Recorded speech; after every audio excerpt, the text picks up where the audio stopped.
Right. Okay. Good morning, Sarah. Morning. So today I'd like to ask you a few questions about translations and the translations services in general as the International Translation Day is coming up. So to begin with, please introduce yourself and tell us about your role at ALM Translations.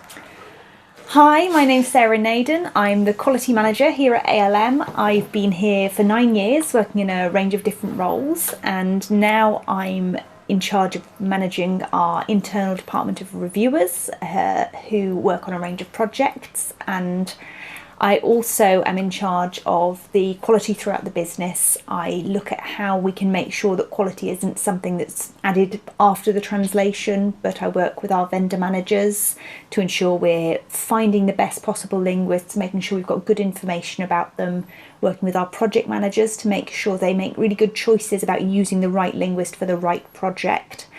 We work on preparing files before they get translated to make sure we're optimising the work we can do.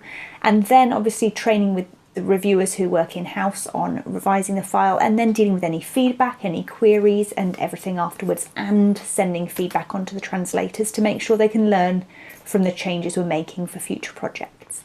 What are your thoughts on translation and the translation services industry and how translation services make a difference in the world? I think translation is often an not necessarily appreciated, but recognised industry. I think people don't realise how much translation is going on under the surface. They might think translation is something that just happens far away, maybe in Brussels, or that translation is just books and films. And also people only see translation when it goes wrong, whereas we always say a translation shouldn't be noticeable as a translation, and that's how you can tell it's a good one. So obviously people see funny jokes about someone's out of office being put on a road sign in Welsh, or menu translations having all sorts of wrong words in them, or signs, things like that. So that's examples of how translation goes wrong, but we definitely, as an industry, we work on such a range of projects and types of work, and people get really specialised in different areas. I think as the world becomes more global, we're seeing that there's more demand for translation over time. People are doing business abroad, they need those contracts signing, they need to have the technical specs for their machines up and running in the language that various people are going to use, and they need to sell them in those languages as well. There's no point just Google translating your marketing documentation. You've spent hours and hours crafting it in one language. Why would you rely on a computer to tell you how to sell it in another language? And that's where translators can come in. They don't just know the words and the language, they can understand the target markets as well. Part of your responsibilities include managing our in-house linguistic review department. Why do you think it's important to have linguists in-house rather than solely using external translators? It's a decision that we made at ALM quite a few years ago to have internal linguists. It's become one of our unique selling points as a result. Having internal linguists mean we've got more control over the quality. Obviously the availability of linguists is guaranteed when they've got the time, but we can train people up to work in the way we want them to, and it means we're delivering consistent quality to a consistent standard, and we're seeing real gains as a result of it, especially with the feedback we're able to give to the translators. How does your in-house linguistic team contribute to the success of our company? One of the really big differences we see is in our customers' response to it. Obviously, if we're looking to work with new customers, our sales team, our project managers invest a lot of time into that, finding new customers, working with them, building a relationship. If the quality of the work isn't up to scratch, then that customer will just go somewhere else and all that work is wasted. What we gain by having this guaranteed quality is happy customers who come back to us for repeat business, which means that everyone is winning and we're able to grow as a business. Okay. So talk us through the type of work you receive in your department and the volume and type of projects that come through your department every day. What type of request is the most time-consuming out of? We get a whole range of different types of projects every day. One of the things that our reviewers like is the variety. Some days they might be doing the same project all day, but most of the time things are broken up into different types of projects, whether that's different subject areas. So they'll be working on maybe some medical work. That's probably one of the hardest areas we work on, is the medical or life sciences content, which is often to do with new drugs coming onto the market or existing drugs having their licenses renewed. We also work for clinical trials, and that's to do with people's medical records and translating those, and that requires a high degree of accuracy as well as knowledge of terminology, research, and the fact that there might be all sorts of typos in these doctor's notes or terrible handwritten notes that people then have to decipher. So there's a good amount of thinking going on there. That's definitely one of the most time-consuming things. We work on all types of translation here, and legal, marketing, medical, technical, you name it, we'll cover it. But I think one of the hard things that people have to learn to do is work with the different approaches that you have to bear in mind. What works for a legal document of literally translating it and making sure everything is accurate and all the information is there and the sentences are very, very long is not going to work in the same way for a marketing text, where you need to really sell it and be punchy and really think about how the audience markets things. Okay. Our team also does some in-house translation work, and we do regular transcription work. I think that's the one people find breaks up the day quite nicely. They get urgent transcriptions required for a whistleblowing hotline, which really is a different type of work and requires a different type of their brain to work on, and they enjoy that. In terms of all the different types of translation work, as you said, that comes our way, what is the most challenging type of content you have to tackle, and how do you go about approaching such a task? I think that our team generally find the medical content the hardest. They all have background as linguists and art students, so it's a big step for them. We approach it in the same way we approach all of our training of linguists, of making sure people get regular feedback, training, subject area appropriate knowledge, making sure we're giving them the best resources possible. Our review department, as a cohesive group of people, they all work together and share knowledge. They also, even during this time of working remotely, are able to come together. They have a group chat and they share opinions and ask each other questions, from the most experienced to the newest. And I think that's one of their real strengths, is that they all learn from each other constantly.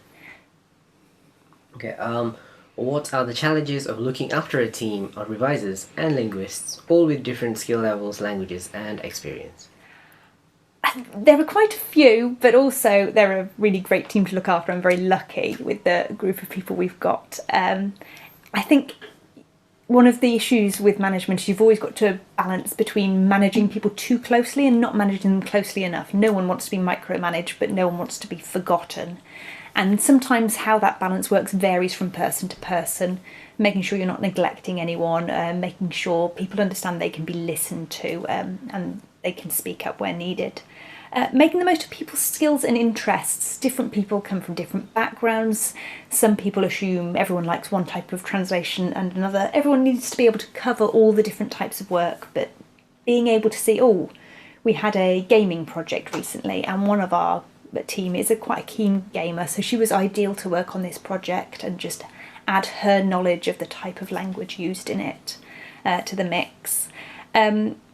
Remote working's been an additional challenge lately, obviously. We've been used to being in the same room, in the same building, and able to really feed off each other's knowledge and energy and just break out and have a chat occasionally. We actually had a new starter during lockdown, so we had a trainee join who I'd never met and who trained over Skype, so that was quite interesting, quite challenging. Fortunately, it's all gone really well and he's gained a lot of knowledge, but I think the stress of lockdown, being able to not manage people's or monitor people's well-being as well as previously, is also tricky. It's very hard when you're all behind cameras to really see how people are doing. And also there's the added stress of IT issues, things suddenly go wrong. It's very frustrating, and it's a very deadline-focused area of work. We have deadlines throughout the day, so managing stress levels can be quite tricky, especially with the added stress of COVID. Going off of the new person joining our team, do you have any advice to people who are perhaps looking to become a translator or a reviewer, be it freelance or full-time? I think the most important thing for any translator or reviewer is you have to have a good knowledge of the language you're translating into. We would say that, except for a few rare exceptions, people would always translate into their mother tongue. So I would only ever translate into English. And fundamentally, you're spending your entire day reading and writing in English. Regardless of your knowledge of the other language, your English has to be excellent. You must have good knowledge of spelling, punctuation and grammar, and that's often overlooked. Subject area knowledge is essential. There's no point being a generalist. You'll get by in a small area, but build up specific knowledge of an area, work out where you want to specialise and how, and that's going to take a long time. People read journals, people just build up knowledge in various different ways. I would say that as part of that, don't come out of your degree, whether that's a language degree, a translation degree, master's or bachelor's degree, don't come out of your degree assuming you know everything. Everyone can learn every day. I've been working in translation for a decade and I'm still learning every day. And I think that's the biggest thing we can always do, is make sure we're taking opportunities as well. Get your IT skills up to scratch. I think that's the biggest thing people can do. We live on computers. We use such a range of tools here. We work on all sorts of different computer-aided translation tools or CAT tools. We require people to be really computer literate in order to make the most of the information that's out there. And that's things like knowing how to do a good Google search as well. It's not just about specific tools. It's how to make sure you're using the tools there as well as possible. Can you format a Word document well? Or do you put lots of extra spaces in everywhere? Can you organise your emails well? Those sort of skills are really helpful. And if you are going to do interviews about the industry, do some research. If you don't know something, be honest about it, but try and find something about it. There's lots of information out there about translation and the translation industry. Companies like us on our website, we're always keen to try and share knowledge, not just with our customers, but also with potential translators, and just improving the knowledge out there. So look up what CAT tools are, maybe have a play with one. There are free tools out there you can try, and just see how they work and see what you can learn, and don't be afraid to say, I'm still learning it and I'd like to know more. Okay, so thank you very much for taking the time to do this interview with me today. No problem. And I shall let you get back to work. Thank you. Thank you.